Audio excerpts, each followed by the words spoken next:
realize that they have the opportunity to raise their serious questions about God, about Jesus, about the church and the world, and how it all connects, and how does it disconnect, and it's been incredible. And we went back and recaptured one of the students there, Ryan D'Onofrio, just so you can remember it, see, if you didn't see it, what it was like, those students sharing their stories. So watch this and hear Ryan D'Onofrio.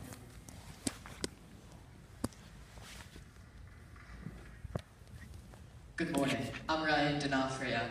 I've been a member of the Crossroads community for 15 years now, and today I will be getting confirmed. So, I've been coming here a long time now, and I sit over there almost every Sunday, and I look around and I think, wow, there's not many people here today. Then I come up here and I look out at all of you and I go, wow, it is packed to the brim. I guess it all just depends on my perspective. Ever since I was younger, I've wanted to be a doctor. More specifically, a neuropsychologist in the military studying post-traumatic stress disorder. Whenever I share that dream, everyone always asks why a 15-year-old boy is interested in PTSD. I can honestly stand here before you today and say, I have no idea. I really don't. It just feels right. I like science and believe in what I can see, feel, and experience. My life has been filled with miracles, such as my mom beating a deadly cancer, my grandfather carrying on after 90 days in intensive care, and my other grandfather fighting cancer long enough to enjoy and spend time with each and every one of my family members. I think this is part of the reason I want to become a doctor, to help give these miracles to other people. God has been a tricky topic for me personally for a while now.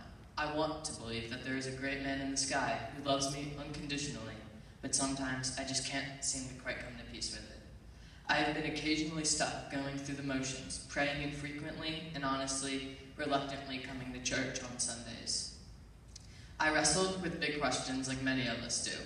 Why do bad things happen to people who love him? Where is he now? And why am I here? I had become so wrapped up in my doubts and search for proof, I had stopped letting him work through me. I'd love to sit here today and tell you that I've changed, all my questions have been answered, and my doubts overcome.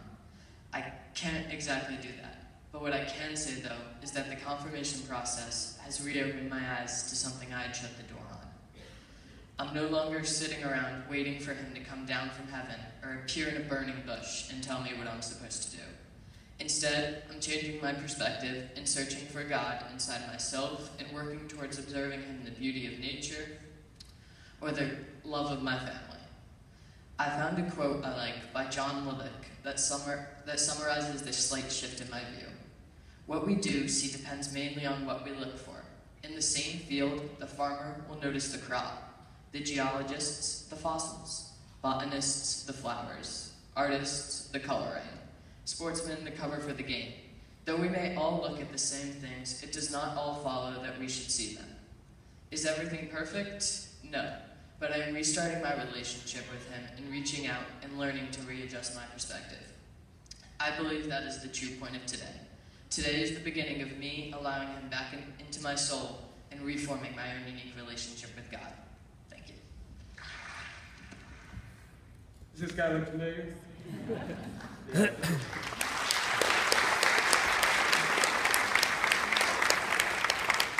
When Ryan first walked in this morning, he said, uh-oh, I may have the same shirt on I had on in confirmation. But it didn't turn out that way. And so first of all, Chris, thank you for providing this kind of safe environment for these students, and Ryan, a representation of the group. And thank you for providing that safe place, because it's essential, we as a church. So Ryan, I asked you to come up here because I just wanted to ask you a question. And here you are, you still have these questions about God and about Jesus and the church and the world, and I think that's so important. We all do, and for you to be able to share that with us is really, really a gift. And yet I wonder, with all your questions and all your doubts, and you're trying to figure it out, you haven't left the church, you're still here, and you're still a part of it. And not only this, Ryan has stepped up on his own. We didn't invite Ryan. He stepped up on his own to be a part of our team looking for our new student ministry leader.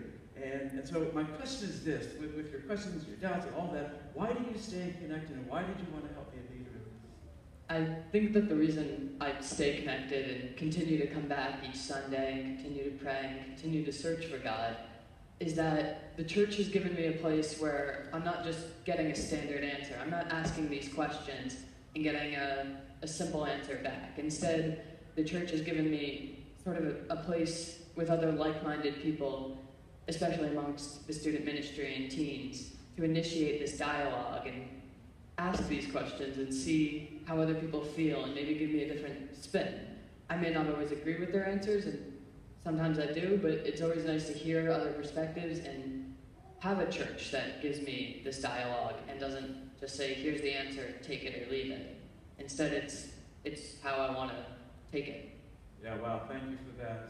And that's just an honest, tremendous answer to that question. And we asked a question of the team. You may remember this in the student leadership ministry team.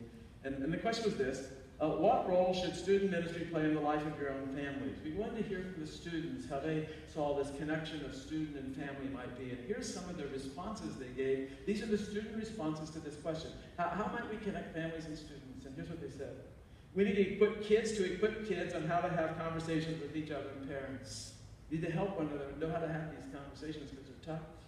It also said resources. They need resources for parents around engaging in their child's life. They want parents engaged in their life. And then they talked about confirmation, how it's so great because parents sit at the table with or without their kids and are guided to have specific conversations, and they aren't the only families participating. And then Ryan gave a summary to that meeting, and if you're okay, I'd like to read what your summary was, and here it is. The church as a whole needs to adopt and change. We need to identify how we can equip people to deal with the difficult question they can't address themselves.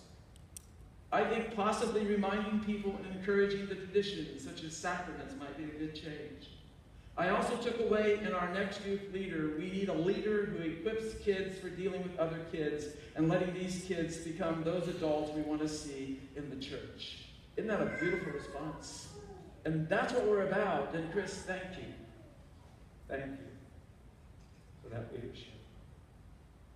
So, what would you like to say to Chris? Chris, thank you so much for everything you've done. I've known you now 5 years. You taught me all about how it's not about where we start, it's about the journey and where we end. You've taught me how to cheat in a game of spoons. I don't know, you've taught me so many different things about not to let these questions and doubt hinder my love and passion for other things and people, and that I don't need to give up on things just when I'm frustrated, and you've taught me to persevere even when it's been tough. So thank you for all you've done for the past 5 years, and 7 years total. Thank you. Awesome. Thank you, Ryan.